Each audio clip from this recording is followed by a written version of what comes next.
আসসালামু আলাইকুম। প্রতি বছর এই সিজনে এই ভর্তাটা একবার হলেও আমাকে খেতে হবে। এটা আমার অনেক ফেভারিট একটা ভর্তা। আচ্ছা, এই সিমটাকে আপনাদের অঞ্চলে কী নামে চিনে আমাকে কমেন্টস করে জানাবেন প্লিজ। আমাদের অঞ্চলে কিন্তু বনসিম নামেই পরিচিত। আজকে আপনাদের সাথে শেয়ার করব বনসিম ভর্তা রেসিপি। আজকের এই বনসিম ভর্তা তৈরি করার জন্যে প্রথমে সিমটাকে আমি দুই পাশ থেকে সামান্য করে কেটে এভাবে টান দিলেই কিন্তু একটা মোটা আঁশ বের হবে। আর আঁশটা কিন্তু অবশ্যই ফেলে দিতে হবে, কারণ এই আঁশগুলো সিদ্ধ হয় না। এবার সিমগুলোকে আমি ছোট ছোট করে কেটে খুব ভালো করে ধুয়ে পরিষ্কার করে নিয়েছি। এখন সিমগুলোকে সিদ্ধ করে নেব। সিমগুলো সিদ্ধ করার জন্যে প্রথমে চুলায় একটি প্যান বসিয়ে পরিমাণ মতো পানি নিয়েছি। এর মধ্যেই দিয়ে দিচ্ছি আগে থেকে কেটে রাখা সিমগুলো। সামান্য কিছুটা লবণ দিয়ে সিমগুলোকে খুব ভালো করে সিদ্ধ করে নেব। পানির পরিমাণটা এভাবে দিতে হবে যেন সিমটাও সিদ্ধ হয়ে যায় আর পানিটাও শুকিয়ে যায়। দেখতেই পাচ্ছেন পানিটা পুরোপুরি শুকিয়ে গিয়েছে আর সিমটাও সিদ্ধ হয়ে গিয়েছে।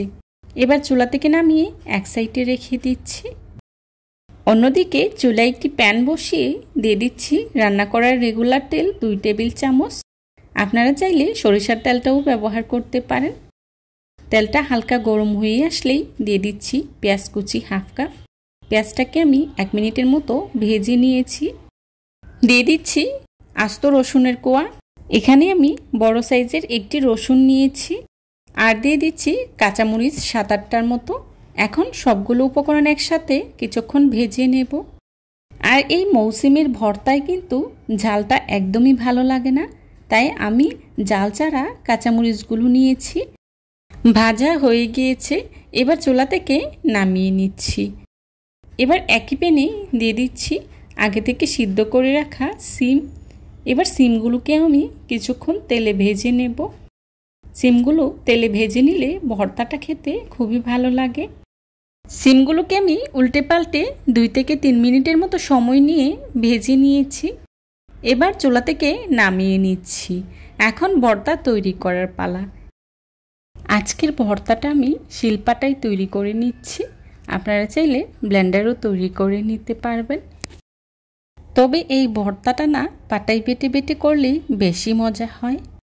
প্রথমে আমি সিমগুলোকে বেটে নিচ্ছি। আর সিমগুলো বেটে নেওয়ার সময় সিমের ভেতর থেকে এরকম একটি পাতলা আবরণ বের হয়, এটা কিন্তু ফেলে দিতে হবে।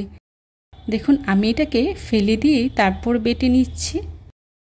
আজকের এই ভর্তাটা আমি কাঁচামরিচ দিয়ে তৈরি করে নিয়েছি।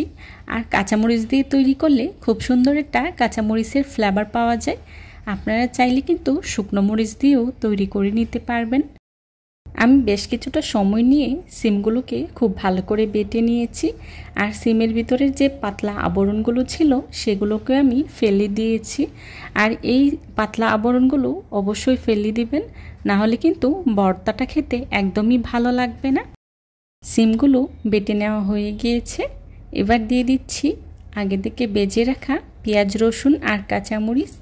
এখন সবগুলোকেও আমি একইভাবে বেটে নিচ্ছি। প্রথমে আমি কাঁচামরিচগুলোকে বেটে নিচ্ছি, তারপর পেঁয়াজ রসুনটাকেও সেমভাবে বেটে নিব। আর এভাবে আমি ভর্তাটা তৈরি করে নিব। যাদের এখনও এই ভর্তাটা খাওয়া হয়নি অবশ্যই এই ভর্তাটা একবার হলেও ট্রাই করবেন। আপনাদের প্রিয় ভর্তার লিস্টে কিন্তু এই ভর্তাটা চলে আসবে। আমার সবগুলো উপকরণ বেটে নেওয়া হয়ে গিয়েছে। এবার আমি আবারও আলতো করে বেটে নেব। দেখুন আমি কিভাবে আলতো করে আরও একবার বেটে নিচ্ছি। আমার ভর্তাটা প্রায় তৈরি করে নেওয়া হয়ে গিয়েছে। এই পর্যায়ে দিয়ে দিচ্ছি কিছুটা ধনিয়া পাতা। ধনিয়া পাতাটা হাতের কাছে না থাকলে স্কিপ করতে পারেন। এবার ধনিয়া পাতাটাকে আমি খুব ভালো করে মিহি করে বেটে নিচ্ছি। তৈরি হয়ে গেল আমার মজাদার বনসিম ভর্তা। ভর্তার মধ্যে ভর্তা ভর্তা ব্যাপারটা তখনই আসে যখন ভর্তাটাকে হাত দিয়ে মাখিয়ে নেওয়া হয়। তাই আমি ভর্তাটাকে হাত দিয়ে খুব ভালো করে মাখিয়ে নিচ্ছি। এই পর্যায়ে দিয়ে দিচ্ছি অল্প কিছুটা লবণ, কারণ সিমগুলোকে আমি লবণ দিয়েই সিদ্ধ করে নিয়েছি, তাই লবণের পরিমাণটা কমিয়ে দিয়েছি। দিয়ে দিচ্ছি 1 টেবিল চামচ সরিষার তেল। এখন হাতের সাহায্যে খুব ভালো করেই মাখিয়ে এই ভর্তাটা তৈরি করে নেব। এবার ভর্তাটাকে আমি একটি সার্ভিং ডিশে সার্ভ করে নিচ্ছি। চেষ্টা করেছি খুবই সহজভাবে আজকের এই রেসিপিটি আপনাদের সাথে শেয়ার করার জন্যে। আশা করছি আমার আজকের এই রেসিপিটি আপনাদের কাছে খুবই ভালো লাগবে। যদি ভালো লাগে তাহলে অবশ্যই লাইক, কমেন্ট, শেয়ার করতে ভুলবেন না। আমার পরবর্তী রেসিপি দেখার আমন্ত্রণ জানিয়ে আজকের মতো এখানেই বিদায় নিচ্ছি। সবাই ভালো থাকবেন, সুস্থ থাকবেন। আল্লাহ হাফেজ। আসসালামু আলাইকুম।